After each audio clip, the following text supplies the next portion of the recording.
أما بعد فأعوذ بالله من الشيطان الرجيم بسم الله الرحمن الرحيم قال الله تعالى في القرآن المجيد والفرقان الحميد ولا تحسبن الذين قتلوا في سبيل الله أموات بل أحياء عند ربهم يرزقون وقال النبي صلى الله تعالى عليه وسلم تسليما كثيرا كثيرا إن الحسن والحسين كلاهما ريحانتايا من الجنة وقال النبي صلى الله عليه وسلم الحسين مني وأنا من الحسين صدق الله العظيم وصدق رسوله النبي الكريم ونحن على ذلك لمن الشاهدين والشاكرين والحمد لله رب العالمين. محترم علماء اکرام او محترم عزیزانو دی امت مسلمہ غیرتمند و مسلمانانو دی ایمان په نور منور خلقو دی خیالی جانان خیالی امتیانو محرم الحرام 1437 1419 کال اسلامی کال دو محرم کی شروع شو. اللہ رب العزت لوی دربار کی سوال لرم چې الله دا اسلامی نوی کال سے شروع شو په موږ باندې را روان ده. الله رب العزت دې دا کال په موږ باندې خیر باندې تیر کړي. الله دې موږ ایمان ته سلامتی پېښ کړي. الله دې په دغه کال کې دینی فسادات وجې دغسې معاشي فسادات وجې اسلام کینې نسا کوم خلق تخریبکاره دي د هغو له فساداتو چې موږ خدای پاک وساتي. ما عزیزانو محرم په حواله سره یو څو خبرې درته کوم. تاسو ته دا خبره معلومه ده چې دا محرم الحرام اسلامی کال اوله میاشته ده. دغه محرم الحرام کې د موږ او د تاسې د ټولو مسلمانانو دوم خلیفه حضرت عمر فاروق رضی الله تعالی عنه په اول محرم الحرام باندې شهید سوی و. دغه محرم الحرام کی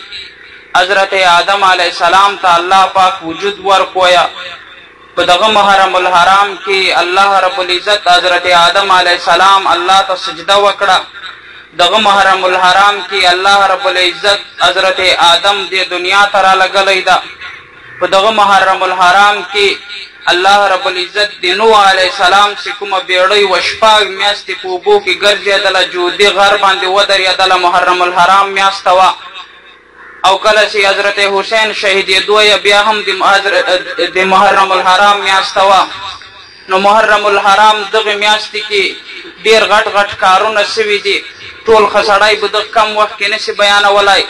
حضرت حسین رضی اللہ تعالی عنہ مبارک بیوسو خبر در توکم نسبتم د دغه میاشتې ده. په دغه میاشت کې حضرت حسین شهید سوی ویه. سنموږ او تاسو ته لږ لا ډېر د نبي علیه السلام ګران لمسی حضرت امام حسین په باره کې لږ لا ډېر علم وشي. زما عزیزانو کتابونو لیکلي دي امام الانبیاء رحمت دو عالم سرکار کونین د دواړو جهانو سردار خیالی جانان حضرت محمد رسول الله صلی الله علیه وسلم سلور المسیح دا خبر از دکی نن موږ او د تاسې هغه دین ساسوړ راغلی د په یوه طریقه باندې چې موږ ته دا خبرې معلومې شي. نو په دې پنجاب کې ډېر خلک خراب شو چې دوی له دا خرابتیا رابچ شي. د نبي علیه السلام سلور المسیح الله رب العزت سلور المسیح ورکړي وو. اول مسی چې نبی علیہ السلام ته الله ورکړی ویا هغه حضرت علی بن عاص زینبی ویا. حضرت زینب د نبی علیہ السلام لور د دیغه زوی بیا عاص زوی نوم یې علی. دوم مسی چې الله رب العزت نبی ته ورکړی هغه عبد الله بن عثمان وو د حضرت رقیه د نبی علیه السلام لور ده، د هغې زوی عبدالله یې نوم. دریم لمسی چې الله رب العزت نبی کریم صلی الله علیه وسلم ته ورکړی وی هغه حضرت حسن. څلورم لمسی چې الله رب العزت نبی علیه السلام ته ورکوی هغه حضرت حسین او حسن او حسین دواړه د حضرت علي زمن وو، د حضرت فاطمه الکبرا د نبی علیه السلام اخیري لور ده د هغې زمن. نو څلور لمسي الله رب العزت د دواړو جهانو سردار ته ورکړي. اول لمسی په خپل سجدې لا کم ویه پروت و، چرګ راغویه، په سترګه باندې حمله ور وکړه، دا سترګه شهیده شوله، دغه چې دی مړ شوی، علي سي وویه. دوم لمسی عبدالله بن عثمان و چې د رقیې له نسه پیدا سوی ویه، حضرت عبدالله هم چې کم ویه دغه لمسی مړ شو. حسن او حسین چې حضرت فاطمې زمن و، د لور لخوا د فاطمې و، د علي زمن و، دغه لوی شو، دغه ځوانان. نو د ما عزیزانو د حضرت حسن او حسین په نبی کریم صلی الله علیه وسلم باندې په لمسیانو کې ډېر زیات ګران. دوی چې پیدا شو نبی علیه السلام خپله د دوی په غوږو کې اذان ور وکړو. کتابونو دا خبره لیکلې ده چې ټول عمر کې نبی کریم صلی الله علیه وسلم اذان نه ده کړی سوا د دې چې د حضرت حسن او د حضرت حسین رضی الله تعالی عنهم د دوی په غوږ کې نبی علیه السلام اذان ور وکړی. وجه دا لیکلې ده چې ټول عمر ځکه نبی کریم صلی الله علیه وسلم اذان نه وکړی چې په اذان کې دوه ټکي راځي، حی علی الصلاة، حی علی الفلاح. حی علی الصلاة معنا دا ده د لمانځه سیټ ته راځئ مسلمانانو. حی علی الفلاح معنا دا ده ای مسلمانانو د کامیابي سیټ ته راځئ. نبي که دا په خپله ژبه باندې ویلي وای او څوک کوم یو امتي جومات ته نه وای تللی، کفر ته به وتلی. نو نبی کریم صلی الله علیه وسلم خپل امتیان کفر ته نه باسل، ټول عمر یې په خپله باندې اذان نه ده کړی. یا به بلال ته ویل چې بلاله ولاړ څه اذان وکړه، یا به ابو محذوره ته ویل، یا به ابن ام مکتوم ته ویل چې ته اذان وکړه. دغو کسانو به اذانګونه کړو، خو نبی کریم صلی الله علیه وسلم د دوی محبت ویه حسن او حسین ته په غوږ کې اذانګونه ور وکړو. دا خبره ثابته کړه چې زما امتیانو ما باندې دا لمسي ډېر ګران. حدیثو لیکلي دي امام الانبیا حضرت خاتم الانبیا رحمت دو عالم حضرت محمد رسول الله صلی الله علیه وسلم یو ورځ په منبر باندې ناست ویه. کتابو دا خبره لیکلې ده حضرت حسین را روان ویه، دوی خطبه پرېښوله، له منبره کته شویه، حضرت حسین ته ورغو، غېږ کې راواخیستویې، بېرته راغو. کله چې په منبر باندې کېناستویې صحابهو ته وفرمایل انما اموالکم و اولادکم فتنه. بېشکه رښتیا هم قرآن صحیح ویلی دی چې تاسې مالونه او تاسې اولاد د تاسې دپاره فتنه جوړېدای شي. ما د کم زنکي ته وکتل، ما دا نه کړو برداشت چې د ده پښې وسوځېدې په نمر کې چې ما د ده دا دوک نه سوی برداشت کولی، ما خطبه پرېښوله، ده ته ورغلم، دی مې راواخیست. دا ګرانک و په نبي علیه السلام باندې د دی. حدیثو کتابونه لیکلي دي کله چې به باران وویه حضرت فاطمه الکبرا، حضرت فاطمه الکبرا ته نبی علیه السلام راغویه، فاطمې ته به ویل فاطمې زما د دغو لمسو سره خیال ساته، نن باران ده، دی نه یې پښه او کرکېږي او ډډ واوړي ړنګ شي، د دوی دوک زه نسم برداشت کولی. دا د دوی محبت وله نبی کریم صلی الله علیه وسلم سره تر دې پورې حضرت حسن او حسین برالو. حضرت حسین به د نبی کریم صلی الله علیه وسلم په سجده باندې پروت و، په ملا باندې به ورسپور شو، نبي به سر له سجدې نه راپورته کاوه. دا د دوی محبت و، دا د ده محبت و نبی کریم صلی الله علیه وسلم چې له خپلو لمسو سره و. حضرت حسن او حسین لوی شو، دا محبت د نبی کریم صلی الله علیه وسلم ډېر زیات و له دوی سره. په یو وخت هغه هم راغو قرآن مجید کې الله رب العزت فرمایي رحماء بینهم، چې دا مسلمانان په خپل منځ کې محبت سره کې په یو بل باندې رحم کې. حسن او حسین رضی الله تعالی عنه له صحابهو سره او د صحابهو له حسن او حسین سره ډېر ښه تعلقات. راځئ په دو باندې به یو نظر واچو. نن سبا موږ او تاسې په دو پنجاب کې اوسو، ځینې خلک حسن او حسین ډېر ښه یادوي صحابهو ته کنځا کې. نه نعوذ بالله، موږ به په دې خبره باندې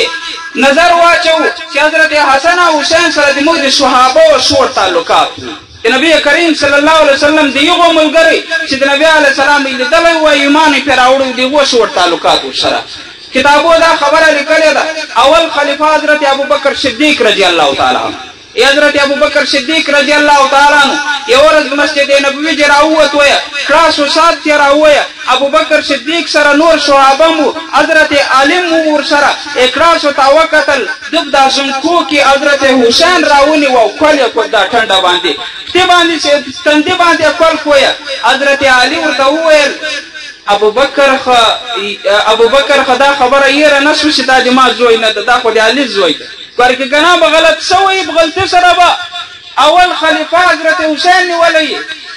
حضرت ابوبکر صدیق سر پورته کالی ته اول علی زه خبر یم حسین د تا زوی ده لیکن دا خبر یم چې حسین زوی د تا ده او خوښ به خوښاو به نبی به کول کاوه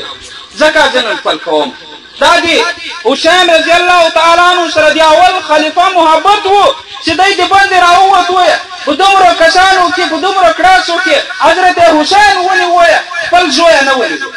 هغه خپل کوی دا خبره زمانه ته ثابت کړه چې د ابوبکر صدیق تعلق له حضرت حسین سره ډیر ښه وای حضرت عمر فاروق رضی الله تعالی عنہ شکل خلیفہ وای دوم خلیفہ دا غم په دغه محرم الحرام کې شهید شوی دا حضرت عمر فاروق رضی الله تعالی عنہ خلیفہ وای دیغه یو زوی د عبد الله بن عمر نومیږي حضرت عبد الله او حضرت حسین په خبره سره واوختل حضرت حسین کوم شهزاده وای حضرت حسین ورته وویل چې ورځه ابن غلام ورځه ما د غلام زوی د تا پلار خدما غلام دا خبره ورته وکړه دغه د خلیفہ د وخت خلیفہ امیر المؤمنین حضرت عمر فاروق رضی الله تعالی عنہ زوی عبد الله د عمر زوی راغ عمر ته وویل چې حسین ما ته دا خبره کې ته د ما د غلام زوی دا خبره ورته وکړه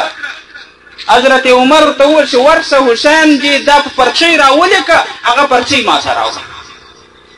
عبد الله بیا راغو حسین ته حسین کلم را واخست ورولې کوشته د ما د غلام زوی دا خبره چې دا پرچی وروړه دربار کې نور صحابه مو حضرت عمر ته وویل صحابه ته ډېر سخت خوشحال شو صحابه کرام ته وویل د ما صحابه د ما ملګرو دا پرچی د حضرت حسین ته چې نن حضرت حسین ما ته خپل غلام وویل او دا پرچی به زه له ځانه سره ږدم کله چې زه مړ سم ما ته کفن راکړئ دا پرچی به د ما په کفن کې ږدئ او د حشر په میدان کې به رسول الله ته زه ورښکاروم خدای ته به ورښکاروم چې ما سره د حضرت حسین سند ده دا سند ده ورته وګورئ ما به الله پاک چې د محبت په وجه باندې د ټکي په وجه باندې به مو وبخښي دا د دوم خلیفہ تعلق و چې حضرت حسین رضی الله تعالی عنہ سره تعلق دغه تعلق ته وګورئ حضرت معاویه دام ډېر غټ بادشاه تیر شوی ده ډېر غټ سیاستدان تیر شوی ده په صحابهو کې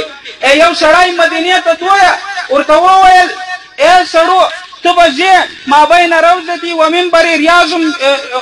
دا د ما د روضې او د ما د منبر تر منځ دا ټوکړه د جنت خاوره ده په هغه خاوره کې به ته یو ځوان وینې علامت یې دا ده نښانه یې دا ده په پښو باندې به څادر راچولی ګوره ته به خیال کې چې ورې ورشې ډېره ښه چهره به وي دلسې کله حدیث به بیانوي د نبي علیه السلام د نبي علیه السلام حدیث چې بیان کې دی فارغه چې خبرې به نه ورخرابوي هغه وروسته به دا ورته وایي چې معاویه بن سفیان په تا باندې سلام وایي او دا یې ویل چې د ما دپاره دوا وکړه چې خدای مې آخرت کې نجات راکړي آخرت کې مې خدای پاک له عذابه خلاص کړي دا سړي ورته ویل زه به څه پېژنم چې دا څوک ته نن ښې راوکوه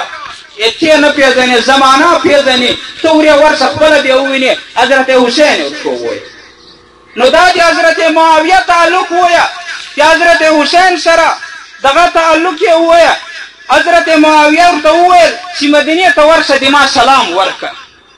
تر دې پورې حضرت ابو هريره رضی الله تعالی عنہ دا حافظ الحدیث ته 15000 حدیثونه کم و بیش نبی کریم صلی الله علیه وسلم چې دغه صحابي را نقل کړي دي حضرت ابو هريره رضی الله تعالی عنہ یو ورځ ناس وای حضرت حسین چیرې جنازې ته تللی وای بیرته را روانو په اس باندې اسرا ورسېد د باندې ګرد او غبار وای حضرت حسین چې کله کته شو د خپل څادر را واخیستې د پښې ور پاکولې جوتې ور پاکولې کله چې حضرت حسین ورته وکتل په سترګو کې ضرر رااله ورته وویل تره ته دا څه پیاره کې ته قدما د نبي کریم صلی الله علیه وسلم امتی ته قدما د نبي علیه السلام ملګری یې دغه وخت حدیثونه دې را نقل کړي دي زه کم زنکه یم ته څرنګه په خپل څادر باندې دې ما پښې پاکوې دوړې پاکوې ده ورته ویل ما دغه خبره یې تاله نیکه دې اورېدلې ده ای ربه زه له حسین چې راضي یم حسین له ما راضي ده خدای پاک څوک چې له حسین سره محبت کړي یا الله زه له هغه جم راضي یم الله کوم جم راضي شه زه نن د رب رضا غواړم ځکه یې تا پښې در پاکوم دا دي صحابه او تعلقاتو په خپل منځ کې له حضرت حسین رضی الله تعالی عنه سره د ما چې کتابو مطالعه وکړم دوه حدیثو باندې د ما نظر لګېږي یو دا حدیث الا ان مثل اهل بیتی الا ان مثل اهل بیتی فیکم مثل سفینة نوح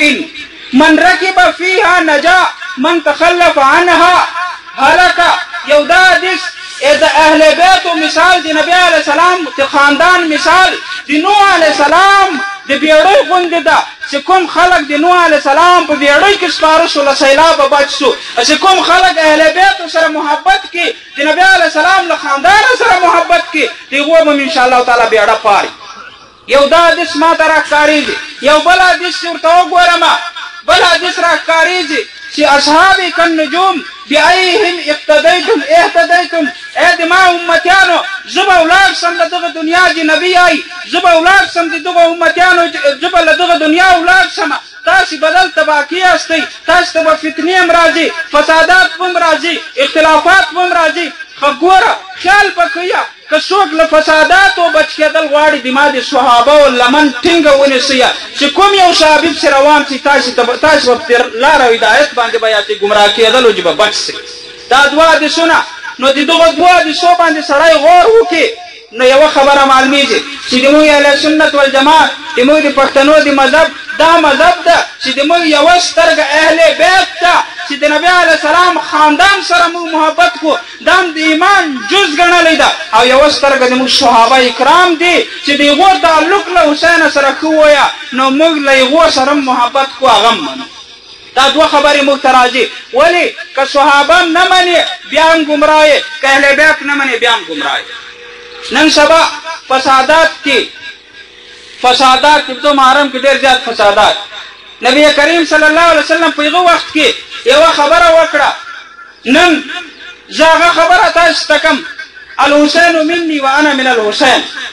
د دغه حدیث دوه مطلبه جوړېږي یو حدیث دا مطلب جوړېږي ای د ما امتیانو د ما او د حسین نظریه یوه ده د ما او د حسین کردار یو ده د ما او د حسین سوچ یو ده ګوره زه ابوبکر منم حسین هم ابوبکر مني زه عمر منم خلیفه ده د ما به خلیفه جوړېږي نو دغسې حسین هم عمر مني زه علي منم حسین هم علي مني زه معاویه منم حسین هم معاویه مني زه علي منم زه عثمان منم حسین هم عثمان مني نو دا نظریه د موږ د دواړو یو ده دا د دغه حدیث دا مطلب ده چې زه له حسین راضي یم او حسین چې څوک د حسین سره محبت کوي هغه د ما سره محبت کوي دا دوه معنی د دې حدیث جوړېږي نن سبا اختلافاتو دور ده دا اختلاف که څوک ختمول غواړي نو دې خبرې ته دې وګوري چې حسین جج ومنئ چیف جسټر چې ومنئ نه د جټانو د پلار د حسین نه د موږ پلار ده خو د موږ هم په دغه منو اهل بیت ده دوی هم په دغه مني چې اهل بیت ده که سړی اختلاف ختموي د حسین کردار ته دې وګوري اوس ووایي حسین څوک منویه موږ به هم منو چې حسین څوک نه منوی موږ به هم نه منو اختلافات په ټول ختم شي لیکن دغه خبرې ته خلک نه ګوري لہذا حضرت حسین رضی الله تعالی عنه یو خبره کومه اجازه ته مولوي صاحب یوه خبره کومه درته د نبی علیه السلام په لمسو کې څلور لمسې وو حضرت حسین یو ډول کردار ده یو ډول خصوصیت یې ده یو ډول خاصه یې ده چې د یوه لمسې هم دغه خاصه نشته هغه خاصه د ما دعوه ده په یوه کې هم نشته ځکه د حضرت حسین ته الله پاک د خاتمیت یو خاصه علامت ورکړې وه خاتمیت څه مطلب ده الله رب العزت د ده نیکه خاتم الانبیا جوړ کړیه نبي ته وویل چې ته اخري نبي یې د تا بعد بل نبي نه راځي د ده پلار یې د خلیفګانو اخري خلیفه جوړ کړ ورته وویل د تا بعد به بل خلیفه نه راځي د ده مور یې د ده مور په د نبي علیه السلام په لورانو کې اخري لور وه د دې بعد بل لور نه و او د دې لمسی و د نبي علیه السلام په لمسو کې اخري لمسی و بل لمسی نه و. دا د دوی یو خصوصیت.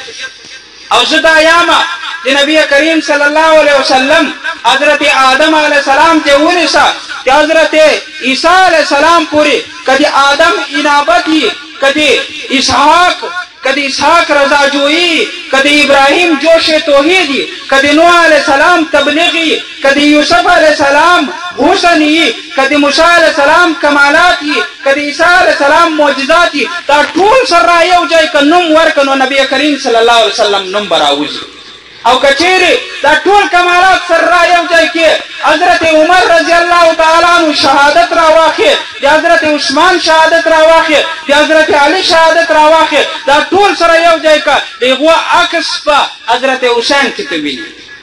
څنګه عکس ویني عکس ته ورونه آینه ونه سترګې ته نو دی ابو علي هم سترګه درکاریږي فاصله سترګه خو نه د عکس یا ده تصویر یا ده روح یا ده. حضرت حسین رضی الله تعالی عنہ کې څنګه د ټول روحونه موجود دي. حضرت امیر حمزه دا شهادت په دوه قسمه ده. یو شهادت مظلومانه شهادت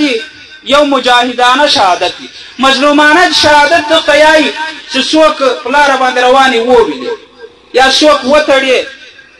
هغه حالت شهید کې دغه مظلومانه شهادت کوي. د موږ درې خلیفګان شهیدان دي. حضرت عمر شهید ده خو مظلوم شهید ده. ولی په منبر باندې ولاړو منبر کې د سهار په لمانځه کې یو سړی په خنجر باندې وواګویه دی نو خبر چې دښمن مې راغلی د راته ناسته مظلوم شهید ده. حضرت عثمان مظلوم شهید ده کور کې راایثار کو شهید کو قرآن برشیره. حضرت علی رضی الله تعالی عنہ د کوفیه په جماعت کې وری شهید کویه دوی مقابله نه وکړه دا مظلوم شهیدان دي. او یو شهید ده د نبی علیه السلام تر ده حضرت امیر حمزه رضی الله تعالی عنہ هغه سید الشهدا د احد په میدان کې مظلوم شهید نه ده بلکې مجاهدانه شهید د مقابله کړی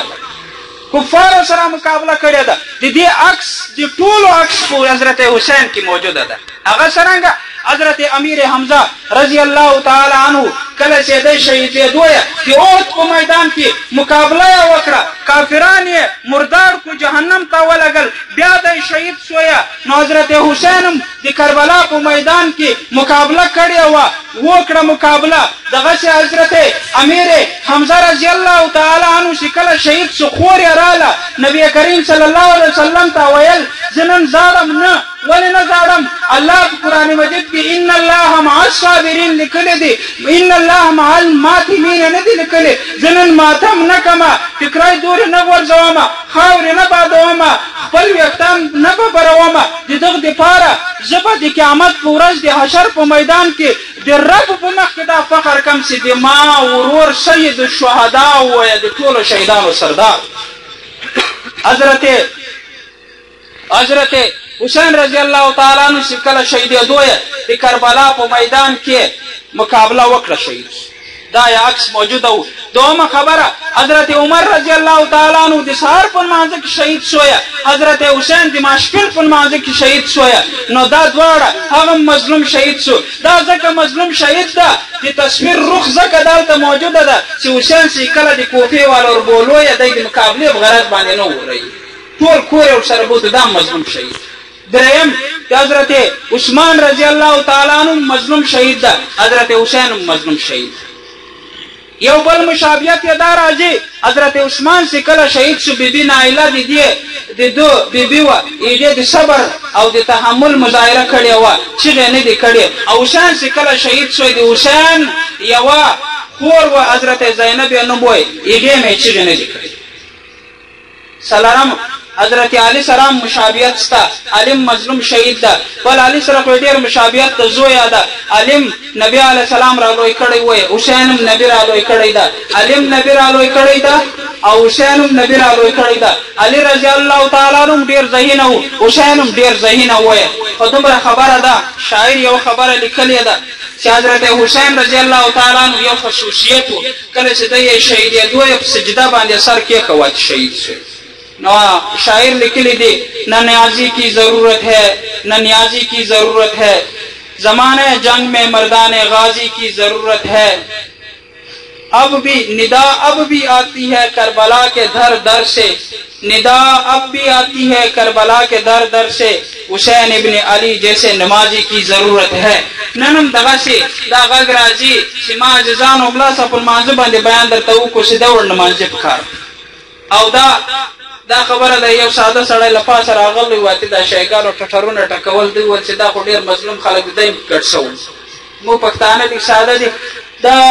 ټټرونه د مو په دین کې ثواب نه لري ځکه حضرت حسین چې کله شهیدېدو خپل د کور ورته یوه خبره وکړه چې ماله نیکه دې دا خبره اورېدلې ده څوک چې ټټرونه ټکوي یا خاورې بادوي ښځو ته وویل او چیغې وایي بعد ورځې کې هغه د ما امتي نه ده ګورئ پام به کوي موږ چې شهیدان شو تاسو به چیغې نه وکړو دا خبره کړې نو د هغه په اړه کې علامه اقبال یو شعر لیکلی ده دا یو شعر درته مې بس کومه کہہ دو غم حسین منانے والوں سے کہہ دو غم حسین منانے والوں سے مومن کبھی شہداء کا ماتم نہیں کرتے ہے عشق اپنی جان سے زیادہ آل رسول سے ہے عشق اپنی جان سے زیادہ آل رسول سے یوں سر عام ہم ان کا تماشا نہیں کرتے سر عام دی ٹٹرون ٹکئی دی تماشا جوڑ کڑیا دا ہاں روئے وہ جو منکر ہے شہادت حسین کا روئے وہ جو منکر ہے شہادت حسین کا ہم زندہ و جاوید کا ماتم نہیں کرتے موږ عقیده ده شهدا مړه نه دي بلکې دا ژوندي دي الله پاک رزق هم ورکوي لکه سور چې شان ده نو موږ دغه عقیده ده موږ د شهادت راغلی ده او موږ دغه باندې زاړو نه بلکې خوشحاله یو هر مؤمن ته د الله رب العزت شهادت مرګ ورنصیب کړي. واخر دعوانا